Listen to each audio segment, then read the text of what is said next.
इस फिल्म की शुरुआत होती है एक प्रेमी जोड़े से। दोनों इस अपार्टमेंट में संभोग करते हुए दिखते हैं। इसके बाद ये हमें साथ में वॉक करते हुए दिखते हैं। इसके बाद ये पहुंचे रेस्टोरेंट में। एक ही घर में साथ में रहते हुए दिख सकते हैं। कार्ली काफ़ी खूबसूरत है। उसे अपने लेवल का बॉयफ्रेंड चाहिए था। अब उसे मार्क के रूप में हैंडसम कैरिस्मेटिक बॉयफ्रेंड मिल गया है। अब तो उसका अटॉर्नी के काम में भी खूब दिल लगता है। जब भी वो अपने ऑफिस से बाहर निकलती है, मार्क उसके लिए फूल लिए खड़ा रहता है। भला आजकल कौन इतना सब करता है, पर ऐसा नहीं है कि मार्क ये सब सिर्फ कार्ली के लिए करता है। हम देखते हैं उसने एक और खूबसूरत लड़की को अपने प्रेम जाल में फंसा रखा है। बाद में उसने इस लेडी से शादी कर ली थी। इस लेडी का नाम केट है। कार्ली जब मार्क के साथ ड्राइव पर है तब वो उससे कहती है कि आज मैं तुम्हें अपने फादर से मिलाना चाहती हूँ। मार्क बहाने बनाता है। कार्ली गुस्से में कार से उतरकर अपने फादर से मिलने पहुंची है, पर बाद में कार्ली का गुस्सा ख़त्म हो गया। वो मार्क के एड्रेस पर पहुंची है। उसने मार्क को सिड्यूस करने का पूरा इंतज़ाम किया है। बड़े मनमोहक अंदाज में वो मार्क के घर की बेल बजाती है, पर गेट पर आई है केट। केट कहती है कि वो मार्क की वाइफ है। ये सब जानकर कार्ली को धक्का सा लगा है और यहाँ की झाड़ियों में गिर पड़ी। उदास होकर वो अपने ऑफिस पहुंचती है। यहाँ वो तोड़ फोड़ करती है। उसके तो सारे सपने कहीं खो गए। कार्ली की असिस्टेंट उसे समझाने आती है, पर कार्ली बड़ी स्ट्रांग है। उसे इन सब का कोई फर्क नहीं पड़ता। वो तो जल्दी मूव ऑन कर जाएगी। पर केट का क्या होगा? केट को गहरा आघात लगा है। वो अगले दिन कार्ली के ऑफिस पहुंचती है। केट कहती है कि मार्क के फ़ोन बुक से उसे कार्ली का कॉन्टैक्ट डिटेल मिला। इन दोनों को अब पता चल चुका है कि मार्क इन दोनों को चीट कर रहा था। कार्ली अब इन सब में नहीं पड़ना चाहती, पर केट है जो कार्ली से हेल्प मांग रही है। दोनों एक बार में ड्रिंक लेने जाते हैं। केट ने पहली बार पी है। नशे में कुछ ज़्यादा ही हो गई। वो यहाँ नशे में अजीब अजीब हरकतें करती है। सड़क पर इधर उधर भागती है। केट की हरकतें देखकर हंसी आ जाती है। कार्ली उसे संभालते हुए किसी तरह कैब में उसके घर भेज देती है।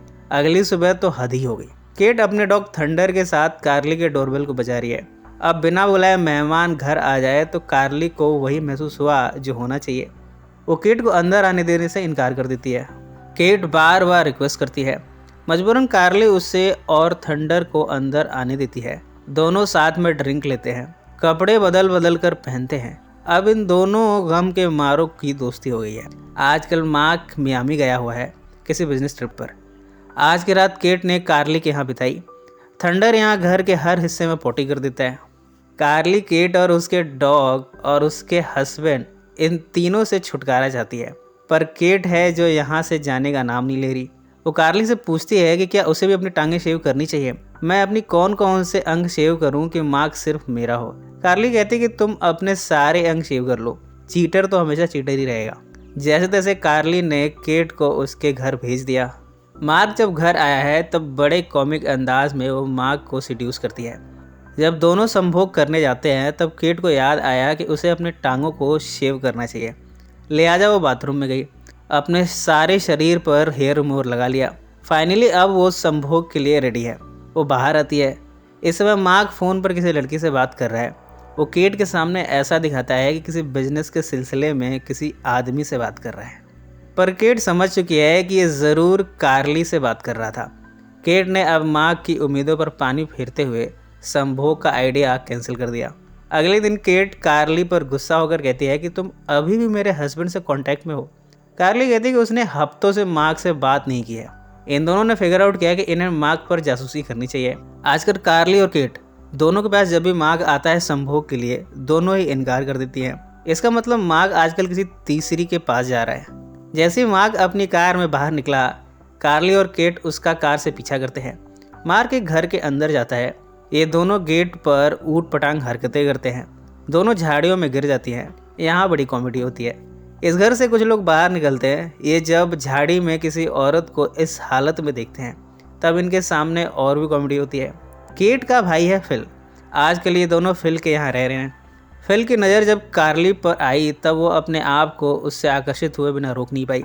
अब ये तीनों मिलकर मार्क के बारे में पता लगाना शुरू करते हैं। पता चला है कि आजकल मार्क किसी एम्बर नाम के लड़की को डेट कर रहा है। दोनों बीच पर मार्क को स्पाई करने जाती हैं। यहाँ जब केट एम्बर को देखती है तब देखती रह जाती है। ये एम्बर क्या भला है? उसे देखकर तो कोई भी आकर्षित हो जाए। केट कहती है कि मैं इसे 10 में से 10 नंबर दूंगी। कार्ली एम्बर को फॉलो करती है। उसकी खूबसूरती में दीवानी कार्ली बीच पर ही गिर जाती है। केट आकर उसे संभालती है। एम्बर को लगा कि उसके पीछे कुछ गड़बड़ है। वो पीछे मुड़कर देखती है। वो इन दोनों से इनका हाल चाल लेती है। अंत में यहाँ कार्ली और केट ने बता दिया है कि मार्क उसे भी चीट कर रहा है। ये सब जानकर एम्बर भी इनके क्लब में शामिल हो गई है मार्क से बदला लेने के लिए। इन्होंने मिशन बनाया, मिशन रिवेंज। केट मार्क के ड्रिंक में एस्ट्रोजन पिल्स मिला देती है। इससे मार्क के स्तन बड़े होने लगे। केट मार्क के टूथब्रश को थंडर से चटाती है, फिर उस टूथब्रश को कमोड में डुबा कर रख देती है ताकि मार्क इससे ब्रश करे। हेयर रिमूवल क्रीम को मार्क के शैम्पू में मिला देती है। इससे मार्क के बाल हाथ में आ गए। कार्ली और मार्क जब रेस्टोरेंट में हैं तब कार्ली मार्क के ड्रिंक में कुछ मिला देती है। इससे मार्क को दस्त लग गए। घंटों तक वो रेस्टोरेंट के वॉशरूम में बैठा रहा। जैसे तैसे वो घर पहुंचा। केट उसकी हालत पर हंसती है। आजकल कार्ली का दिल फिल पर आ गया है। अब धीरे धीरे वो उससे रोमांटिकली इन्वॉल्व होने लगी है। कुछ दिनों के बाद मार्क और केट के बीच संभोग हुआ। केट को रियलाइज़ हुआ कि वो अभी भी मार्क से प्यार करती है, पर कार्ली उसे गिनाती है कि मार्क ने कितने धोखे दिए हैं। अब केट तैयार है मार्क से बड़ा बदला लेने के लिए। मार्क बहामास की ट्रिप पर जाता है। केट उसे फॉलो करती है। यहाँ कार्ली और एम्बर पहले से ही मौजूद हैं। ये दोनों बताते हैं कि मार्क किस तरह कंपनी के साथ फ्रॉड करता है। उसने नया फर्म खोला है। उसका ऑनर बिना बताए केट को बना दिया है। इस कंपनी के जरिए वो फ्रॉड करता है। अगर ये कंपनी फ्रॉड में पकड़ी गई तो केट फंसेगी। ये सारी बातें जब केट को पता चली है तब उसके सर पर खून सवार है। यहाँ पता चलता है कि मार्क किसी चौथी लड़की के साथ भी इन्वॉल्व है। वो लड़की उसे यहीं ट्रिप पर मिली। ये आपस में बातें करती हैं कि सारी लड़कियाँ इससे क्यों चिपकती हैं, आखिर इसमें ऐसा क्या है। केट जवाब देती है कि मार्क स्मार्ट है, अमीर है, ये दोनों चीज़ें काफ़ी है लड़कियों को फंसाने के लिए। अब इन्होंने फिगर आउट किया है कि अगर मार्क से बदला लेना है तो उसे एक गरीब बनाना होगा। मार्क जब वापस ट्रिप से लौटा है तब उसे कार्ली ने उसे अपने ऑफिस में बुलाया है। मार्क यहाँ पहुँचता है तब उसे तीनों त्रिमूर्तियाँ यहाँ बैठी दिखती हैं। कार्ली के असिस्टेंट ने उसे यहाँ पे लॉक कर दिया। कार्ली कहती है कि वो केट की लॉयर है इस डिवोर्स केस में।